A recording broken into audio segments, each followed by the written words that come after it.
Please welcome the man who taught the prince to tango, the whirling, twirling Iain Lee.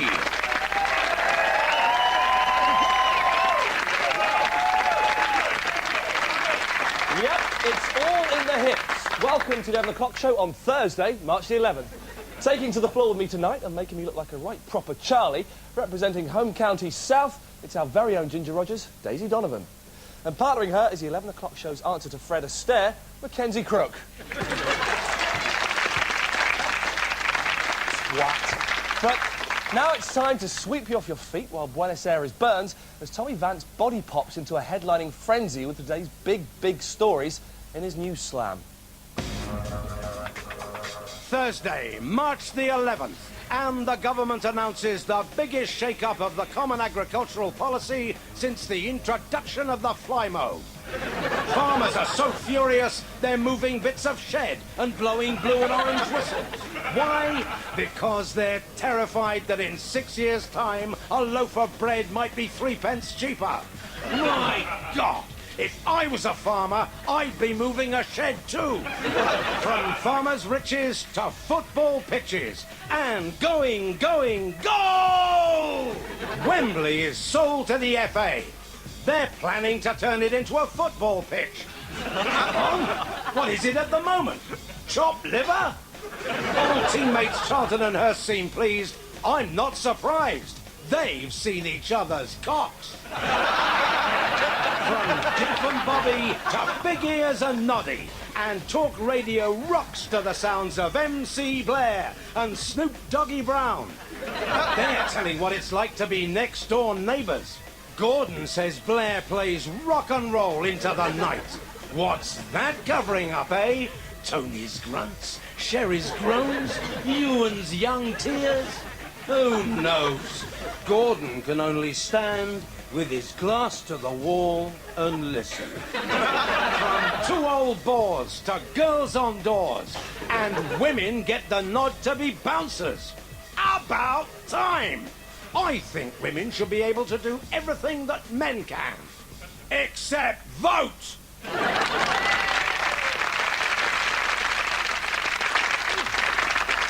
Dancing diplomat Prince Charles's peace mission to Argentina backfired spectacularly yesterday.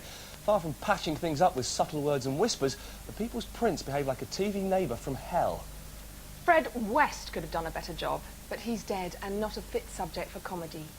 And actually, it doesn't matter who we send. For some reason, we always seem to rub the Argentinians up the wrong way. But why? Daisy, I think I know. My granddad used to tell me about this, and I never believed him, but I'm now told it's true. Believe it or not, way back in the 1970s, we were actually at war with Argentina. The cause of this conflict was the much-disputed Falkland Islands. But why do the RGs covet them so? Well, Ian, I think I can clear that up. It's because they're one of the world's last great unspoilt island paradises. Man can live like a king in these tropical South Atlantic islands. Beer is just 7p a can, and that's not just any old shit, that's for Skull. And native beauties welcome the weary traveller with garlands before tending to their every need. Holidaymakers frolic the night away at Port Stanley's top wine bar and brasserie, the exclusive Stanley's, while days are spent swimming in the warm waters of South Georgia's dazzling coral reefs. Hunting big game on the goose green.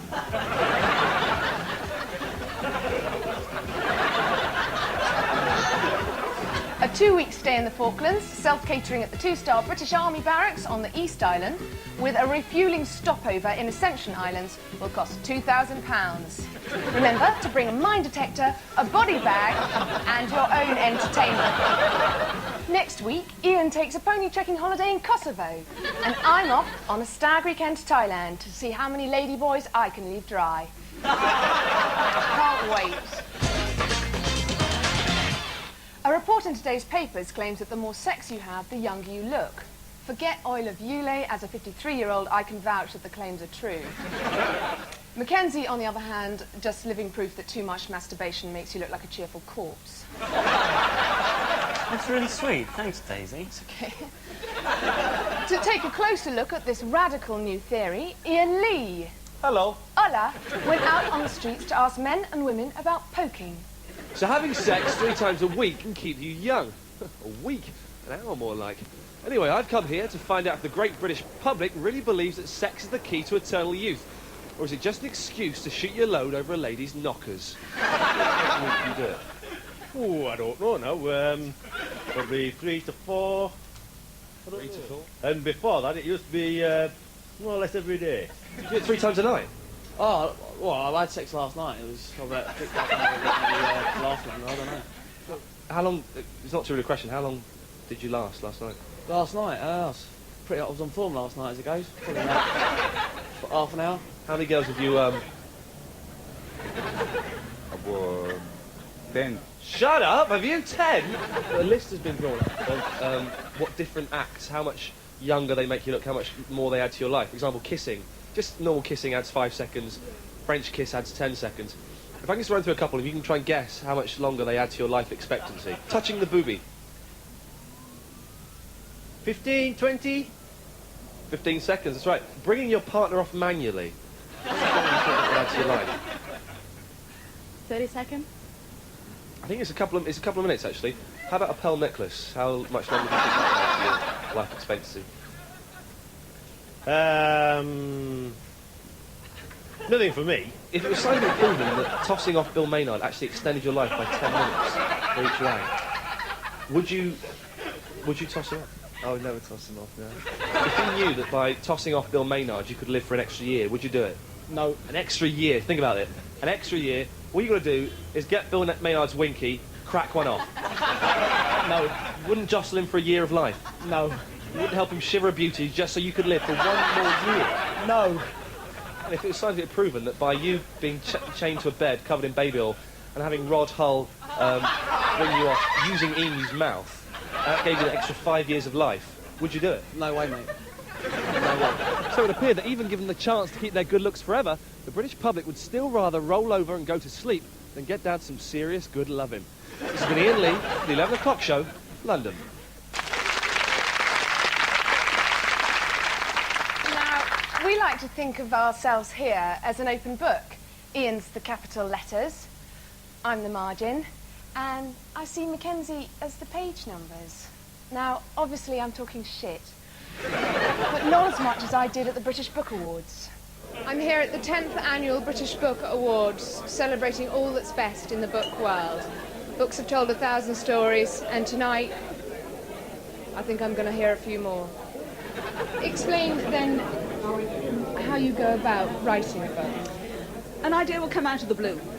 An idea may come tonight from a conversation or a... Might it? That would be wonderful. Oh, yes. Would you like to be in one of my books? I'd love to star in one of Edwina Curry's books. What stories do you tell? Are they stories of laughter, of joy, hope, pain, disaster? When you write a book, it really is a sort of such a private contract between the writer and the imagination of the reader. Are you writing through the pain? Writing through the pain? No. I enjoy my work, fortunately. Yeah. You don't find it... Trying to get it right is quite frightening. Is it? So if you hug the monkey, you slay the fear, almost. You just have to get on with it. You climb the ladder. Which one? The ladder of hope. I suppose you do. If love is the answer, what is the question? Where would you like to go from here? Would you like to... Back to the bar, I think. to the bar? Do you drink a lot? No, that was just a whimsical comment. Oh, was it? Yeah. Oh. Now, because I'm sort of a religious person, I Is believe it in like God. being raped by an angel? I do believe in angels. Did you bang the drum? Yes, and it came out. Did you bite the apple and taste the worm? In a way, I suppose I did, yes. Smash the monkey, grab it? Yeah, get on with it. And how have you stoked the flames of destiny? Stoked the flames of destiny. I don't know if I've done that. I would like somehow to get on television with you and connect 4 billion people, look into the camera and concentrate on the nuclear missiles that are in silos, in submarines and moving trucks and neutralize them. We say 1, 2, 3, disarm. 1, 2, 3, disarm. I hope you'll agree. I hope so. Thank you very much. You That's amazing.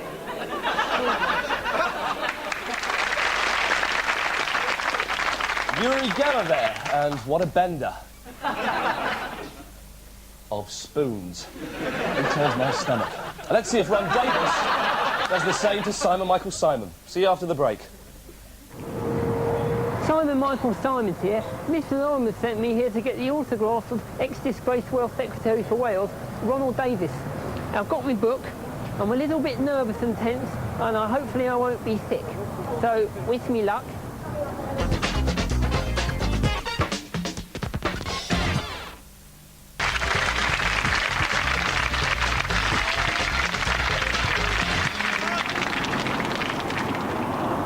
Yes, there he was, Ron Davis.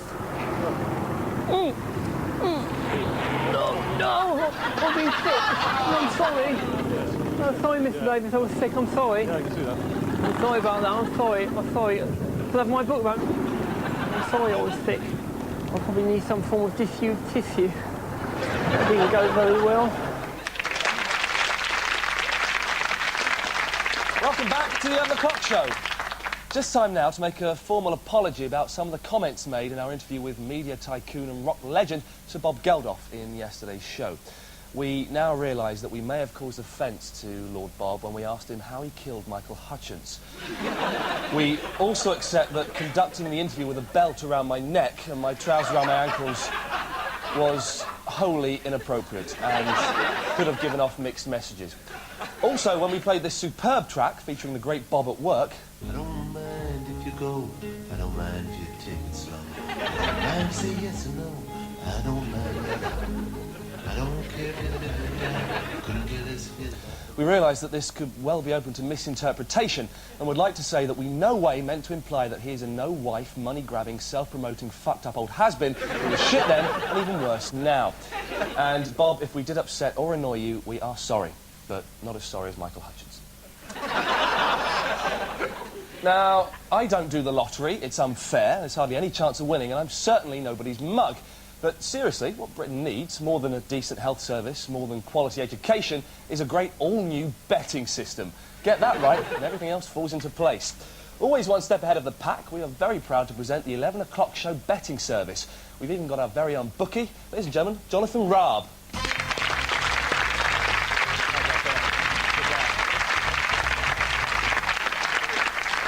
Now, Jonathan, you are a genuine bookie, aren't you? Yes, I work for the internet bookmaker Bet Online. Fantastic. And you're prepared to accept our bets and our money? Yes, we are. And you'll give us back our winnings, of course, won't you? Well, if you win. Yeah, you better give them back. Now, we've got some bets here. We had a lot of fun drawing these up in the office all afternoon doing it. Great laughs. Before I go through them, I've got to ask, are there any bets that you don't accept? Well, we won't give you odds on anything offensive, such as death. Death. Shit. Hang on a second. Queen Mother, Marty Pellow, James Major, Ernie Wise. OK. We've got one left, that's not a problem. OK. What are the odds of Franklin Mint producing a series of commemorative plates featuring those topless photos of Sophie Rhys-Jones? Unlikely, but feasible. Say 100 to 1. Really? I see, very good. Dan, come here. Stop loitering in the back drinking water. This is Dan. You probably met him on Tuesday's show. He's our very own New Deal boy. And what's more, he's just been paid. Dan, give us your wages. Don't worry, safe as ours. I'll look after it. Now, if you could take that. Cheers. Thanks very much. Daisy, Mackenzie, I've got a bookie over here. Got any bets you fancy taking? Well, I've put 50 quid on Nicky Campbell becoming the first mayor of London. I put a fiver on the Millennium Bug sparking off World War III. Nicky Campbell as mayor of London, 50 to 1. Mm-hmm. Millennium Bug to cause World War III, it's a long shot, 5,000 to 1. Fantastic. I've got to say, I thought you were going to do the hand movements when we booked you. Not a problem. Thanks a lot, Jonathan. He's our genuine bookie, apparently. We'll be making new bets each week, and if you want us to gamble away our New Deal boys' wages on a long shot for you, then please write to us at the usual address. It's there. And we'll be back to collect your winnings at the same time next week. Ladies and gentlemen, Jonathan Raab.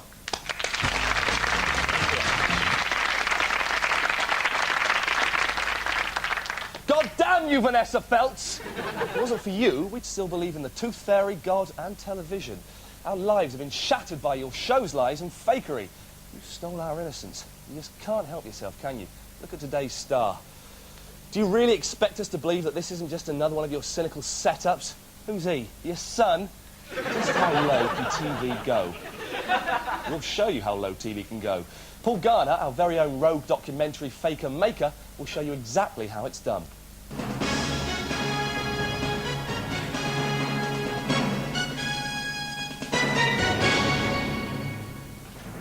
With scientific studies failing to confirm or reject any possibility of life on other planets, I've been speaking to people here in London about their own close encounters with the unexplained. I've got to get this report in a couple of hours. You know, I can't really be bothered to go and find the real people involved with it. Mm-hmm. You'd be really helping us out if you pretend to be a prostitute for us. Yeah, that's all right. Because if my bosses find out that I faked it, then I'm going to be in a lot of trouble. You know, they said go out and get a government minister, and I just, you know, I can't be bothered to chase after them because they're, you know, it takes forever to find the right people. So basically, if you could make out you were a government minister, yeah, we'll disguise you. So is that all right? As long as I'm not doing anything illegally. No, it's yeah, immoral maybe, but not illegal. That's fine. Can you tell me who you are, please, sir? I am a government minister. I do not wish to be recognised. I have inside information about UFOs. What proof have you got that UFOs exist? I received a drunken telephone call from Tony Blair one night. I press this tape recorder and you can hear it yourself. Please do. Hi John, sorry it's late. Just thought I'd give you a call and let you know that UFOs really do exist. That's quite alarming, isn't it? Certainly is. Do you mind, do you hold that, I'll put it on for you. No laughter. Well, not like this. That's all right. Madam, can you tell me what you do for a living, please? Yes, I'm a prostitute, a call girl. Where do you work? At the back of King's Cross. And what did you see one night? I saw a UFO. And if you can read the list there that Damon's got. Okay? Oh, no, come on. Well, no, but we have to, because then people will say that won't believe that you are the prostitute. All right, then. I gather you'd had a particularly busy night that night. Very busy. What had you done? 2-hand shandies, 4 dick terpins, 7 rings, Must have been exhausted. Well, I'm always busy. So you don't mind making out that you're somebody who's seen an alien craft? No. Is that all right? Making out I've seen one. Yeah, and I'll tell you exactly what to say. Oh, right, okay. Is that okay? Yeah. Now, can you tell me what job you do? Well, actually, I'm a bishop in London. Keep a straight face. Okay. Now, Bishop, can you tell us what this UFO looked like? Well, actually, it looked like this. Now, that's what you'd call cigar-shaped, isn't it? I would think so, yes. On the strength of these people's compelling evidence, there is now, at least in this reporter's mind, very little doubt that there is something out there. This is Paul Garner in central London.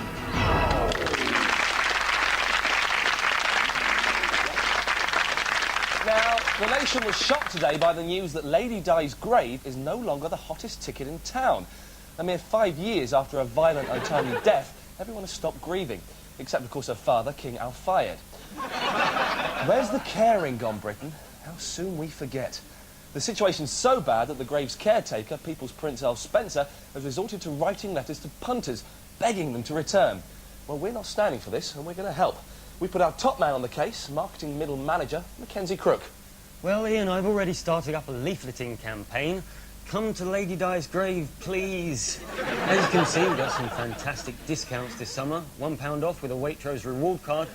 And with a quick save card, kids go free. A huge saving there for your typical quick save shopper. And I'm also doing some telesales here. Yeah, hello, is that the householder?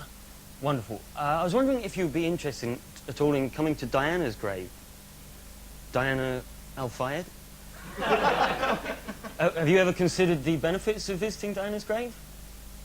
Okay, yep, thanks for your help. Right. Going very well.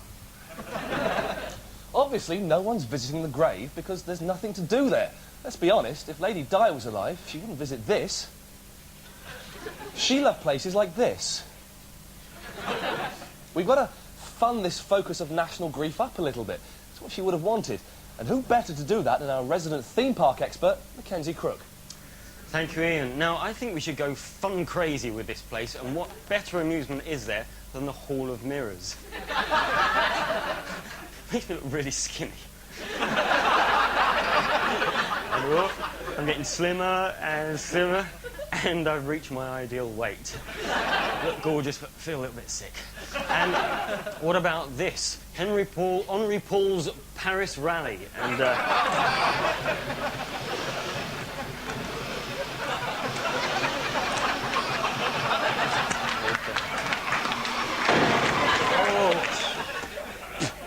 shit. Talking of royals, as we were, what's the difference between Michael Flatley and Prince Charles? Well, you can't find pictures of Prince Charles on the internet sucking his own penis. It's true, I've looked. But they are both fantastic dancers. Last year, Prince Charles famously danced the full Monty, but perhaps his finest hour was in 1985, when at a disco for the jobless, he tried his knees at breakdancing. But now he's surpassed even that by dancing the tango in Argentina. The papers are full of his prancing. But what they tell us is only half the story. Let's find out what the papers ought to say in our regular feature that's called What the Papers Ought to Say. The Daily Mail reports that the last time Charles danced in public was when he waltzed with Princess Diana in Australia 11 years ago. Ever since, his inbuilt sense of propriety means he only lets his hair down in private. What they meant was, the future king is crap at dancing. He knows it, we know it. Stop dancing, Charles. It makes you look like an arse. The Mirror describes how skirt slashed to the hips, sultry Adrienne Vasile coiled a stocking-clad leg round Prince Charles and writhed to the beat of the music. But what they should have said is, Charles was forced to visualise his gran naked on the lap, for fear he may ruin the dancer's black dress. Finally, the star quotes the dancer herself. For someone dancing the tango for the first time in front of so many people, he was rather confident. Which, in fact, meant... Christ, I think I'm pregnant. Well, that's the end of the first week of the 11 o'clock show. And what a week it's been. Gordon's giveaway budget proved he's probably not a gay. And who would have thought a week ago that being told you dance like Prince will be considered an insult? Lots of other things happened that we never had time to cover. They've been fighting again in Kosovo. And apparently there's been a famine somewhere. Where was it? I don't know. Somalia, somewhere like that. Yeah, wherever. But for crying out loud, we can't cover everything. So until next week, when we're reporting live from Lennox Lewis's hospital bed, good night.